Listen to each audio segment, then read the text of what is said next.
یونس بنت شداد کہتی ہیں کہ میری ساس جہدر عامریہ نے مجھ سے بیان کیا کہ انہوں نے المومنین عائشہ رضی اللہ تعالیٰ عنہ سے کپڑے میں لگ جانے والے حیض کے خون کے بارے میں پوچھا تو آپ نے کہا میں رسول اللہ صلی اللہ علیہ وآلہ وسلم کے ساتھ تھی اور ہم اپنا شعر اندر کا کپڑا پہنے ہوئے تھے، اس کے اوپر سے ہم نے ایک کمبل ڈال لیا تھا۔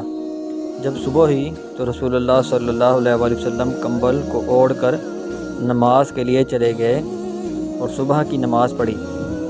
پھر آپ صلی اللہ علیہ وآلہ وسلم بیٹھے تو ایک شخص نے کہا اللہ کے رسول، یہ خون کا نشان ہے۔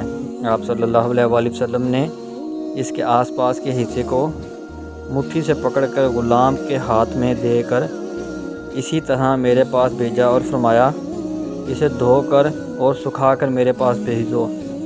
چنانچہ میں نے پانی کا اپنا پیالہ منگا کر اس کو دھویا پھر سکھایا، اس کے بعد آپ کے پاس واپس بھجوا دیا۔ پھر رسول اللہ صلی اللہ علیہ وآلہ وسلم دوپہر کے وقت وہی کمبل اوڑھے تشریف لائے۔